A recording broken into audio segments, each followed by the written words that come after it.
$23 million. That's how many Americans owe at least $250 in medical debt. And according to the nonprofit KFF, that includes at least 3 million people that owe more than $10,000. And different groups of us are more likely to have medical debt, especially people who have a disability or people who have lower incomes. But in St. Paul, the city has an idea. It's approved a plan to help 45,000 of its own residents cut down and even get rid of all their medical debt. And Carla's on the show tonight to tell us how this thing's going to work. Hey, Carla.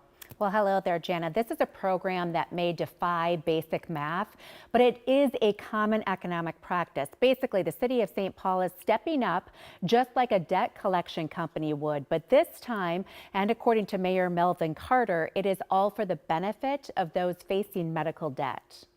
More than $100 million in medical debt wiped away, all with a $1 million investment by the city of St. Paul. For those struggling with the math, we pose the problem to Mayor Melvin Carter. So you're investing $1 million to get $100 million in debt relief. How does that work out? The truth is, it's actually not that creative. It's what private sector companies do all the time. That's the way debt works. If a company tries to collect on a $100 bill and they can't, then they sell it to some debt collection company for $50, and then they sell it to another one for $25.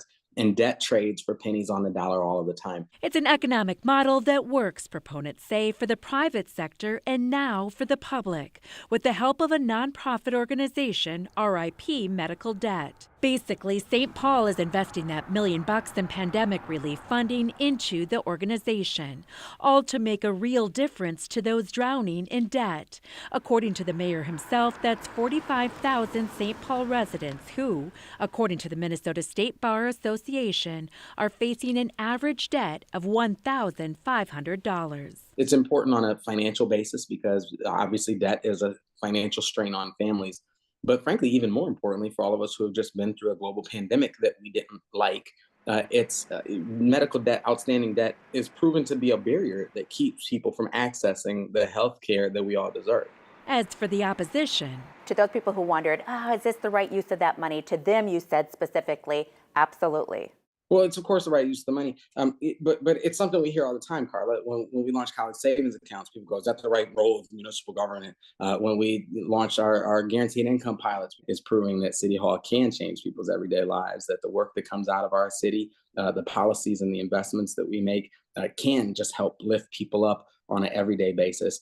but on that point, we return to the math and the most basic equation, one that suggests this move could help balance a persistent inequality. You talk about the socioeconomic aspect of this, but just recognizing as well, statistically, medical debt does fall on communities of color disproportionately. We know the medical debt hits every cross section of our community. We also know the medical debt hits low income Americans, hits communities of color, particularly hard.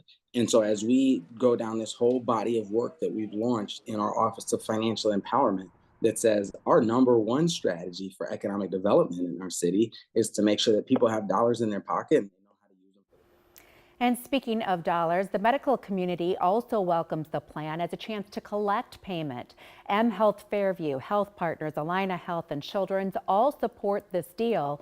I should note, Jana, Mayor Carter says he found out about this idea by reviewing what other cities are doing. Carter says he hopes other cities will now follow St. Paul's example. Yeah, and if you unpack it like you did so well, Carla, he did have some questions from the council. It barely passed last night. But if you unpack it, the idea being, if I got this right, people have money, they feel more secure, they stay in St. Paul, they spend that money, everybody does better. Exactly, and also they maintain access to medical care, which is chief among all of the priorities this particular mayor was thinking about. All right, makes sense. Thanks so much, Carla. Appreciate it.